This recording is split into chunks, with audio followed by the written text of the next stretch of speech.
जय श्री कृष्णा। आप सभी को कार्तिक मास के छठे दिन की ढेरों शुभकामनाएं। प्रिय दर्शकों, आज कार्तिक का छठा दिन है और अगर हम बात करें कि पूर्णिमा से क्योंकि कार्तिक मास महात्म्य में आरंभ हो जाता है, तो आप 7वां अध्याय आज श्रवण करेंगे। पिछले 6 अध्याय में आपने कार्तिक की अद्भुत महिमा जानी है।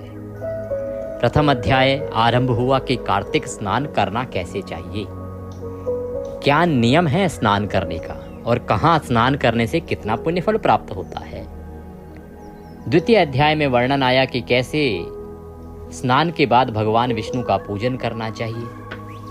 फिर वर्णन आया कैसे आपको शालिग्राम भगवान का पूजन करना चाहिए, तुलसी पूजन का क्या विधान है।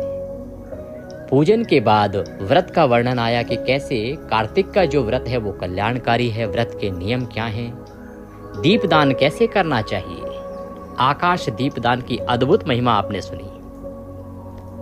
कल के अध्याय में वर्णन आया जब भगवान श्री कृष्ण की प्रिय रानी सत्यभामा उनसे पूछती हैं कि हे भगवान, मैंने ऐसा कौन सा पुण्य कर्म किया जिसके कारण मुझे आपको पति रूप में प्राप्त करने का सौभाग्य प्राप्त हुआ और मैं आपकी प्रिय रानी कैसे बन पाई, मैंने ऐसा कौन सा सदकर्म किया था। तो भगवान श्री कृष्ण उसके पिछले जन्म की पूरी कथा सुनाते हैं। देवी सत्यभामा पिछले जन्म में कौन थी, कौन नहीं थी, क्या उन्होंने कर्म किए थे। और फिर आपने जाना कि कैसे कार्तिक मास स्नान करने से और एकादशी का व्रत कर लेने से उनके जीवन के सारे संकट न केवल टल गए, क्योंकि उनके पिता और पति का देहांत हो गया था। तो कार्तिक मास स्नान, व्रत और एकादशी व्रत यही जीवन भर उन्होंने किया और भगवान कहते हैं कि इसी के पुण्य प्रताप से वो भगवान कृष्ण की अर्धांगिनी बनी और इसी के प्रताप से उनकी प्रिय रानी बनी, जिसकी सभी इच्छाएं भगवान वासुदेव पूर्ण करते हैं, भगवान कृष्ण पूर्ण करते हैं। यहाँ तक कि उनकी इच्छा जब पारिजात वृक्ष या कल्प वृक्ष को लाने की हुई तो भगवान कृष्ण देवराज इंद्र से युद्ध तक लड़ने को तैयार हो गए। ये फल है कार्तिक मास व्रत का, कार्तिक मास स्नान का। आज 7वां अध्याय आरंभ हो रहा है। वर्णन यहां से शुरू होगा जलंधर का। जलंधर का वृतांत आने वाले 2 अध्याय तक चलेगा और आप ये जो वर्णन सुन रहे हैं ये ब्रह्म वाक्य है, क्योंकि हम ये जो महात्म्य सुना रहे हैं यह पुराणों में वर्णित कार्तिक मास महात्म्य का एकमात्र रूप है। इसके अलावा और कोई महात्म्य वर्णित है ही नहीं कहीं। अब ये बात अलग है कि लोग महात्म्य के नाम पर आजकल 3-4 कथाएं जोड़ के सुना देते हैं और अगर आप बाजार में जाएं तो एक बहुत छोटी छोटी सी किताबें आती हैं 50 रुपये की, 30 रुपये की, महात्म्य के नाम पे। वो महात्म्य नहीं है, वो केवल और केवल लोगों को मूर्ख बनाने का तरीका है। जब आप महात्म्य की बात करेंगे तो आपको पद्म पुराण पढ़ना पड़ेगा। ये जो महात्म्य है यह संस्कृत में वर्णित है और मैं पहले भी आपको बता चुका हूँ कि मैं उसको हिंदी सरल अनुवाद करके आपको सुना रहा हूँ, जो मेरे पूर्वजों की देन है। आइए आज का अध्याय आरंभ करेंगे। आपसे निवेदन है कि यह कार्तिक मास महात्म्य के अध्याय का वीडियो है तो कृपया वीडियो को एक बार लाइक अवश्य कर दीजिएगा। अपना कार्तिक स्नान सफल बनाने के लिए, भगवान वासुदेव की कृपा प्राप्त करने के लिए कमेंट बॉक्स में अवश्य लिखिएगा जय श्री हरि या ओम नमो भगवते वासुदेवाय। एक और मूल मंत्र है कार्तिक का, तुलसी सालिग्राम नमो नमः। ये मंत्र बड़ा कल्याणकारी है, क्योंकि कार्तिक का जो महीना है ये समर्पित ही माता तुलसी और सालिग्राम भगवान को है। जितना लिखेंगे उतना कल्याण होगा। आप देख रहे हैं देवभूमि ज्योतिष संस्थान का प्रतिष्ठित YouTube चैनल देवभूमि धार्मिक।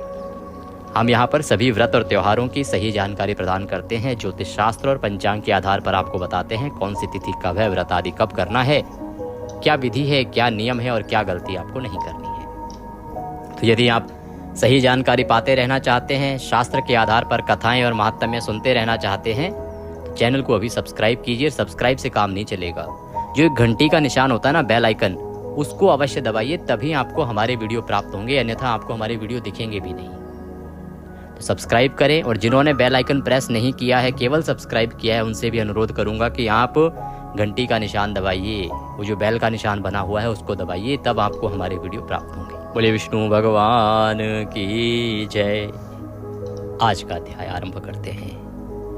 गुरुर्ब्रह्मा गुरुर्विष्णु गुरुर्देव महेश्वरः गुरुर्साक्षात् परब्रह्म तस्मै श्री गुरुवे नमः। बोलिए गुरुदेव महाराज की जय। या देवी सर्वभूतेषु मां सरस्वती रूपेण संस्थिता नमस्तस्यै नमस्तस्यै नमस्तस्यै नमो नमः। बोलिए सरस्वती महारानी की जय। बोलिए प्रथम पूज्य श्री गणेश जी महाराज की जय। बोलिए विष्णु भगवान की जय। बोलिए कार्तिक मास महात्म्य की जय। बोलिए तुलसी शालिग्राम भगवान की जय। आप सभी दर्शकों को, आप सभी श्रोतागण को मेरा नमस्कार। भगवान वासुदेव के चरणों में मन को लगाएं और आज का अध्याय सुनना आरंभ करें। सप्तमो अध्याय। सौनक उवाचः। सौनक कहने लगे, क्या कहते हैं? सौनक उवाचः कार्तिकस्य च महात्म्यं महात्म्यं तुलसी भवं कथयश्व प्रसादेन समासव्यासत स्थिता। सौनक जी सूत जी से पूछते हैं कि हे सूत जी, कार्तिक या तुलसी का महात्म्य संक्षेप व विस्तार से कहो। हम सभी ऋषिगण यहाँ नैमिषारण्य में आपके श्रीमुख से वह महात्म्य सुनना चाहते हैं। सूत उवाचः एतदेव पुरा पृष्टो नारदः प्रथुना मुने। कहते हैं कि हे सौनक, यही प्रथु नाम के राजा ने नारद जी से एक समय पर पूछा था कि एक समय की बात है, प्रथु नामक जो राजा हैं उन्होंने नारद जी से यही प्रश्न किया था कि हे नारद जी। प्रथु नाम राजा बोले कि नारद जी, आपने कार्तिक का विस्तृत व्रत और कार्तिक में तथा तुलसी के मूल में जो विष्णु पूजा का महात्म्य कहा, सो हम पूछने की इच्छा करते हैं हे प्रभु, आप इतिहास पूर्वक कहो कि इतिहास में ये घटनाएं कब घटित हुई। हे नारद, इस तुलसी में भगवान की प्रीति अधिक कैसे पैदा हुई? हे नारद, आप सर्वस्व हो, जो हमने पूछा सो कहो। तो राजा कहते हैं, प्रथु नाम के राजा, कि हे देवऋषि नारद, आपने वृतांत में बताया कि ब्रह्मदेव से जब आपने पूछा तो ब्रह्मदेव ने आपको सारा विस्तृत रूप से यह कार्तिक महात्म्य सुनाया। अब इसमें वर्णन आ रहा है कि तुलसी जो है भगवान विष्णु को अति प्रिय है। तो मैं ये जानना चाहता हूं कि तुलसी भगवान को इतनी अधिक प्रिय कैसे हुई? क्या कारण है? ऐसा तुलसी में क्या गुण था, या किन कारणों से तुलसी भगवान को इतनी प्रिय हो गई कि उनके बिना भगवान भोग भी ग्रहण नहीं करते? तो आप तो सब कुछ ज्ञाता हैं और आपने तो ब्रह्मदेव से सब कुछ जाना है, सो कृपा करके कहो। ऐसे सुन के नारद जी बोले, हे राजन, सावधान होके सुनो। तुलसी का सब महात्म्य इतिहास पूर्वक कहते हैं कि जो इतिहास में घटा है वह सारा वृतांत मैं आपको सुनाता हूं, आप ध्यान पूर्वक सुनिए। तो प्रिय दर्शकों, आप भी ध्यान पूर्वक सुनिए कि कैसे माता तुलसी भगवान विष्णु को इतनी अधिक प्रिय हुई। मैंने अभी कल ही जब मैं एकादशी का वीडियो रिकॉर्ड कर रहा था तो वहाँ पर भी वर्णन किया है इस विषय में। अगर किसी ने मेरा एकादशी का वीडियो सुना होगा, देखा होगा, तो उसमें भी आप जान पाए होंगे कि किन कारणों से माता तुलसी भगवान विष्णु को इतनी अधिक प्रिय है। वही वृतांत आज के अध्याय में आ रहा है। नारद जी बोले कि पूर्व काल में अप्सराओं सहित इंद्र शिव जी को देखने को कैलाश में गए। सो जब तक कैलाश में जाते हैं तब तक भीमकर्मा भयंकर नेत्र वाला एक पुरुष वहाँ पर देखा। तो उनसे पूछा कि तुम कौन हो? अब इंद्र गए थे भगवान शंकर के पास। जब उन्होंने वहाँ एक भयंकर नेत्र वाला विकराल आकार का पुरुष देखा तो उन्होंने पूछ लिया कि भाई तुम कौन हो? शंकर जी किधर गए हैं? अब उस पुरुष ने कोई उन्हें उत्तर नहीं दिया। कोई उत्तर नहीं दिया तो उसने फिर पूछा, अरे भाई तुम कौन हो? शंकर जी कहाँ गए हैं? और ऐसे बार बार पूछते रहे इंद्र, परंतु वह कुछ नहीं बोला। वह भीमकाय पुरुष कुछ भी नहीं बोला इंद्र के बार बार पूछने पर भी। तो इंद्र को क्रोध आ गया, भाई वो भी देवताओं के राजा हैं, अब देवताओं के राजा हैं तो कुछ तो अभिमान होगा ही। अतः उन्हें क्रोध आ गया और क्रुद्ध होकर उसको धमकाने लगे। धमकाते हुए क्या कहते हैं देवराज इंद्र? देवराज इंद्र बोले, अरे मैंने तुमसे पूछा, तुमने उत्तर नहीं दिया। तू कौन है? अरे दुर्मते, तुझे मेरा तनिक भी भय नहीं है और तुझे मेरे वज्र का भी भय नहीं है क्या? मैं तुझे वज्र से मारता हूं, तेरा रक्षण करने वाला कौन है मैं भी देखता हूं। ऐसे बोल के इंद्र ने वज्र उठाया और उसके ऊपर मार दिया। इससे इस पुरुष का गला काला हो गया, केवल गला काला हो गया। सोचिए, इंद्र ने वज्र मारा, उस वज्र का प्रभाव इतना हुआ कि उस पुरुष का गला काला हो गया और वज्र भी भस्म हो गया। उसके लगते ही वज्र भस्म हो गया। उसके पीछे रुद्र जी मानो अपने तेज से जलाते हों ऐसे क्रोध किया। बृहस्पति जी ऐसा देखते ही हाथ जोड़कर इंद्र को दंडकार झुकाकर स्तुति करने लगे। देवताओं के गुरु हैं बृहस्पति जी, बड़े विद्वान हैं। वो तुरंत समझ गए कि इंद्र से बड़ी भूल हो गई है, बहुत बड़ी भूल हो गई। उन्होंने तुरंत उनको दंडाकार झुका दिया और स्तुति करने लगे। देवादिदेव त्रयंबक कपर्दी त्रिपुरासुर व अंधकासुर के नाश करने वाले आपको नमस्कार है, नमस्कार है, नमस्कार है। अरूप स्वरूप शंभु पिनाकी यज्ञ विध्वंस करता यज्ञ फलदाता आपको बारंबार नमस्कार है। तथा कालांत तक ब्रह्मा का सिर काटने वाले ब्राह्मणों के पालन करता आपको नमस्कार है। नारद जी पृथुनाम राजा से कहते हैं कि बृहस्पति के इस प्रकार स्तुति करने पर त्रिलोकी को जलाने की सामर्थ्य नेत्र की ज्वाला हरते महादेव जी बोले, हे ब्राह्मण, वरदान मांगो, तुम्हारी इस स्तुति से हम प्रसन्न हैं। इंद्र के जीवन दान से तुम जीव ख्याति को प्राप्त हो। ऐसे सुन के बृहस्पति बोले, महादेव जी आप प्रसन्न हो तो शरणागत इंद्र का रक्षण करो और तुम्हारे नेत्र से उत्पन्न अग्नि शांत हो, ऐसा कुछ उपाय करो कि भगवान यदि आप मुझ पर प्रसन्न हैं तो ये जो इंद्र है ना, इसका रक्षा करो, वरना तो ये आपकी आंखों से जो अग्नि निकल रही है, आपके नेत्रों से जो जलाने वाली अग्नि है, ये शांत ना हुई तो इसको जला के नष्ट कर देगी। ऐसे सुन के शंकर जी बोले, अरे ये अग्नि नेत्र में कैसे आए? परंतु अब हम इसको दूर फेंकते हैं जिससे कि यह इंद्र को पीड़ा ना करे। नारद जी पृथु से बोले कि ऐसा बोल के शंकर जी ने उस अग्नि को हाथ में लेके क्षीर सागर समुद्र में फेंक दिया। वह अग्नि गंगा समुद्र के संगम में जाके पड़ी। जो भगवान के नेत्रों की अग्नि थी उसे भगवान ने क्षीर सागर में फेंक दिया और वह गंगा समुद्र के संगम में जाके वहां पड़ी। कुछ कुछ कथाओं में इसका वर्णन भगवान शंकर के वीर्य के रूप में भी आता है, आपने सुना होगा। कुछ कथाओं में ऐसा भी वृतांत है कि भगवान शंकर का यह वीर्य स्खलित हुआ था, जिसे भगवान शंकर ने समुद्र में फेंक दिया था। पुराण में जो वर्णन है वो मैं आपको सुना ही रहा हूँ। जब वह अग्नि समुद्र में जाके पड़ी तो वहां पड़ते ही वह एक बालक का रूप ग्रहण कर लेती है और वह बालक रोने लगता है। उसके रोने के शब्द से पृथ्वी कांपने लगती है। उस अग्नि से एक बालक उत्पन्न हो गया। वह जो अग्नि थी उसने एक बालक का रूप ग्रहण कर लिया और वह बालक रुदन करने लगा, इतना भयंकर रुदन करने लगा कि पृथ्वी तक उससे कांपने लगी।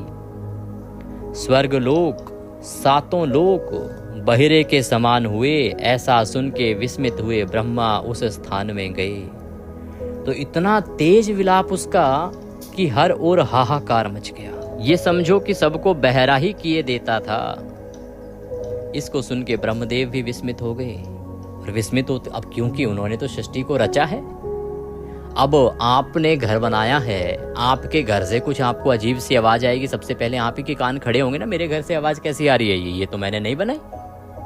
ब्रह्मदेव तुरंत सोचने लगे कि आवाज कैसी, और वहीं पहुंचे जहां से वह आवाज आ रही थी। समुद्र की गोद में उस बालक को देखा तो बोले कि अद्भुत बालक किसका है।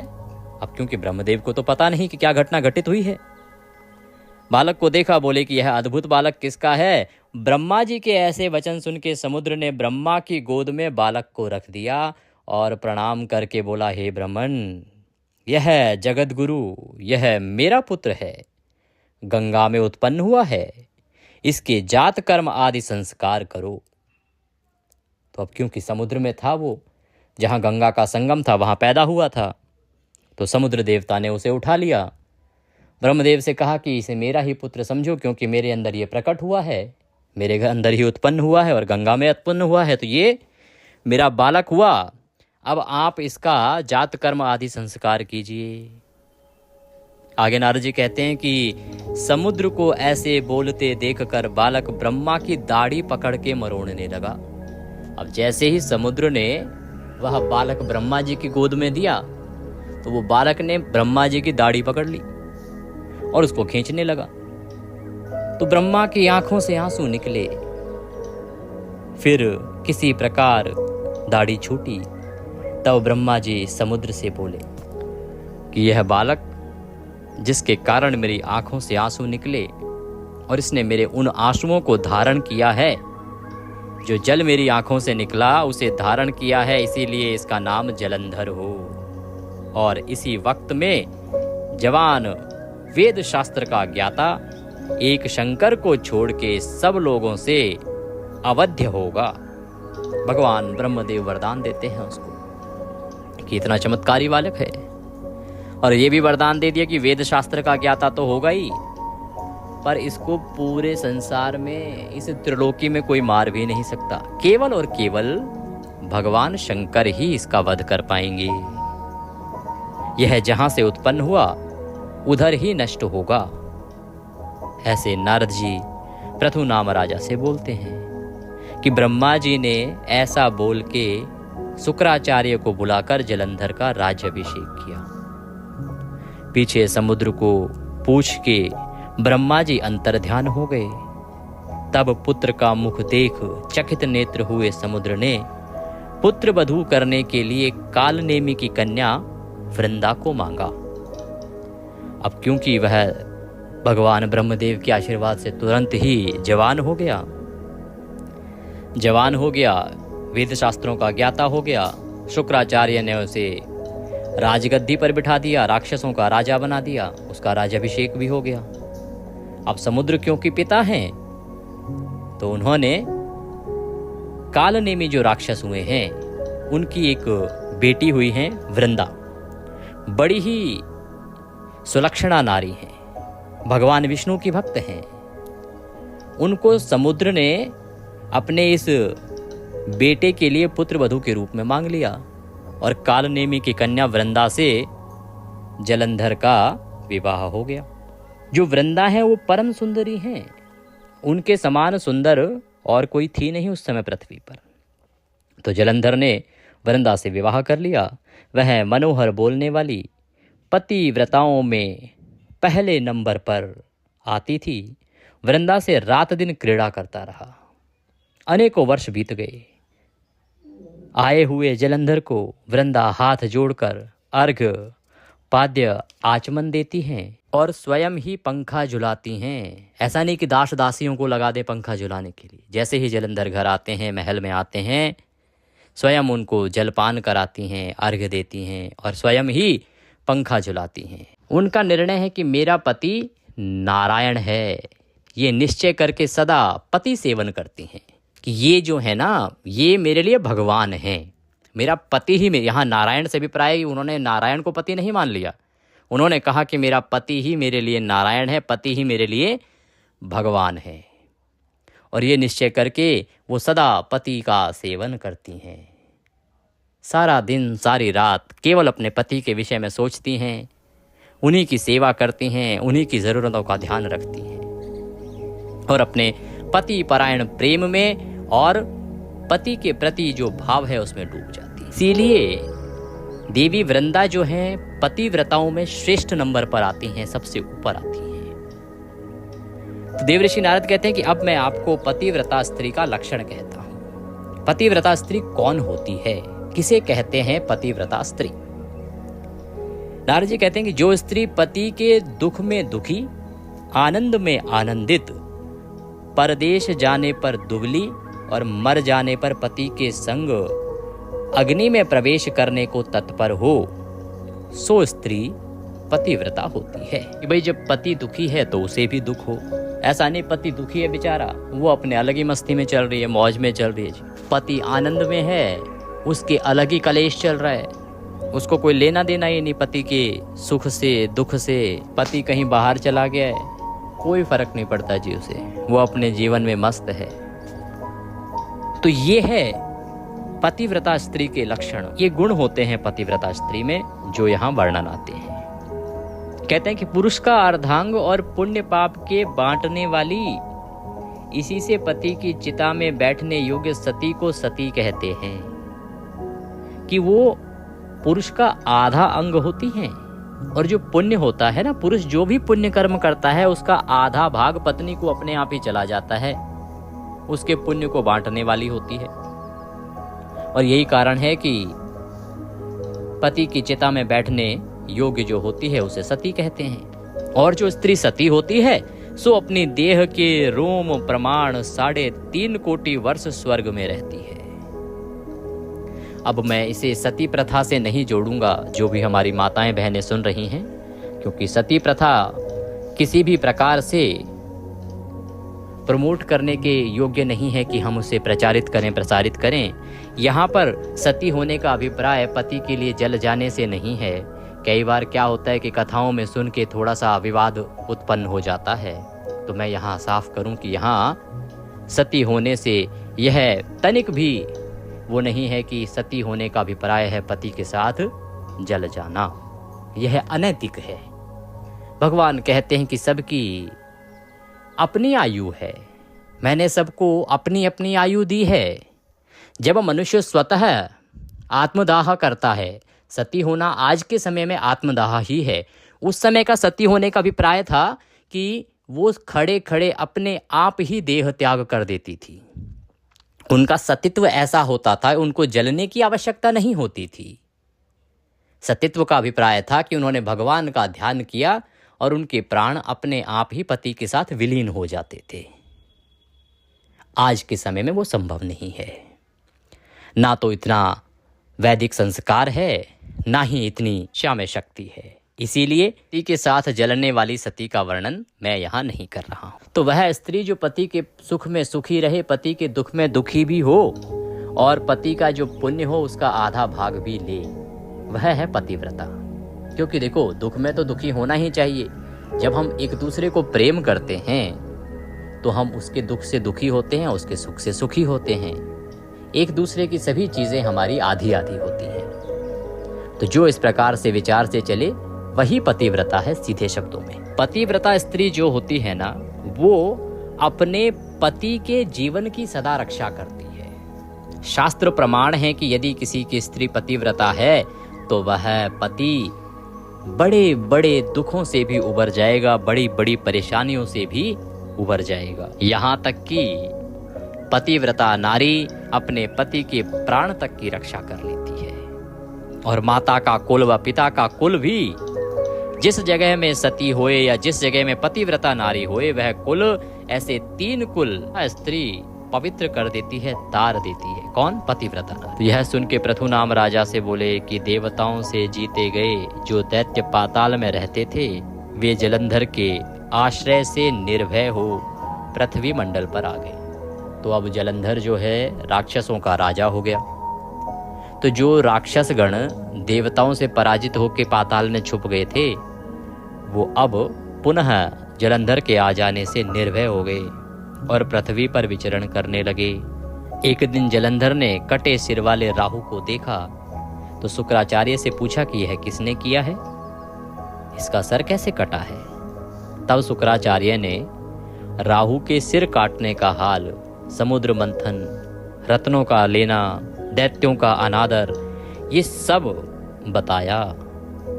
तब तो अपने पिता का मंथन आदि हाल सुनते ही क्रोध से लाल नेत्र हो गए।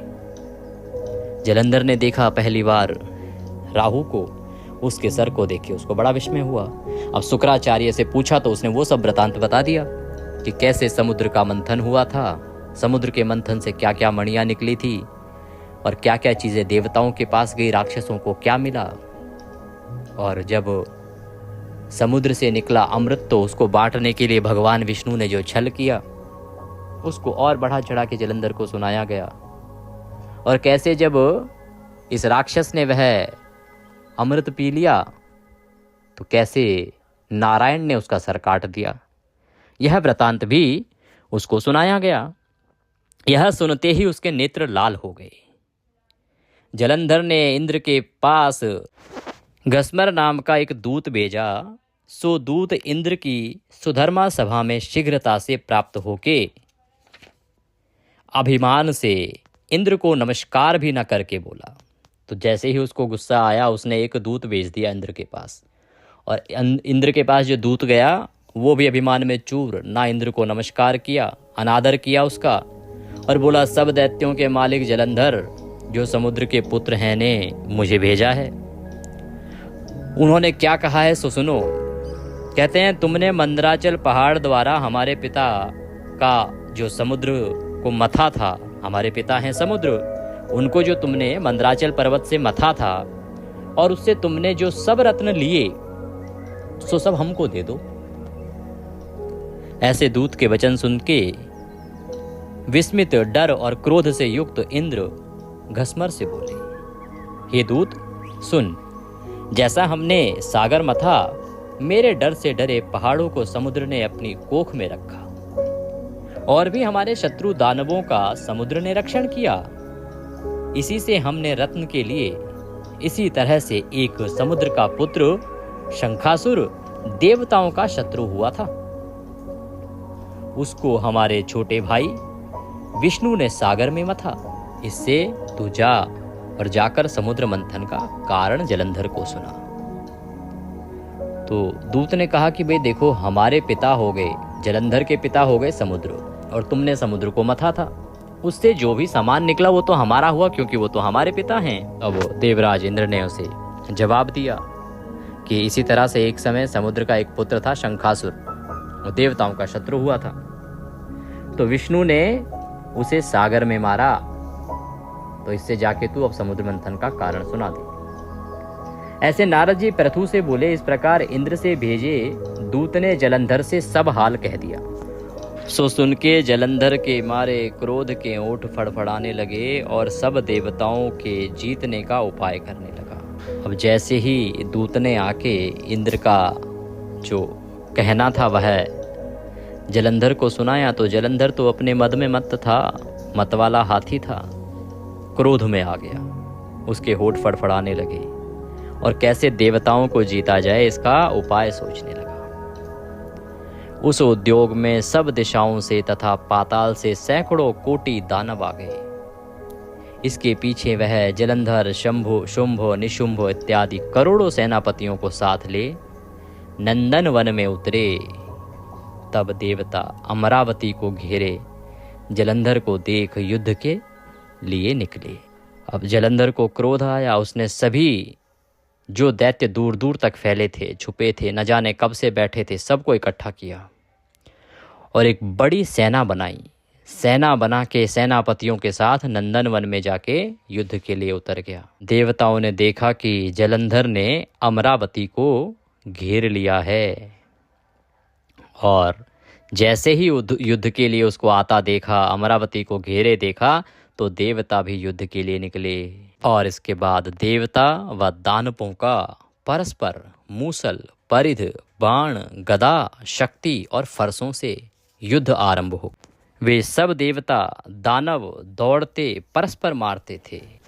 तदंतर एक क्षण में रुधिर के प्रवाह से सारा सैन्य डूब गया।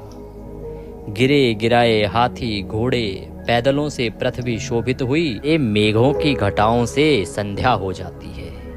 किस प्रकार से इतना रक्त बहा एक दूसरे का, इतना रक्त बहा कि हर ओर रक्त की नदियां बहने लगी और पृथ्वी पर अनेकों लाशें पड़ी हो गई। और इस प्रकार से वह घिर गई जैसे मेघों का जो काले जो घने बादल होते हैं ना, वो संध्या का आभास करा देते हैं। कई बार हम कहते हैं नहीं दिन में रात हो गई, तो जैसे वो मेघों के बादल, मेघों की घटाएं संध्या दिखा देती हैं, वैसे ही पूरी पृथ्वी जो है आच्छादित हो गई। इस युद्ध से मरे हुए दानवों को शुक्राचार्य अमृत संजीवनी विद्या के मंत्रों से अभिमंत्रित पानी के छींटे मार मार के जिला देते थे। शुक्राचार्य छोटे मोटे तो थे नहीं, बड़ी विद्याएं थी साहब उनके पास।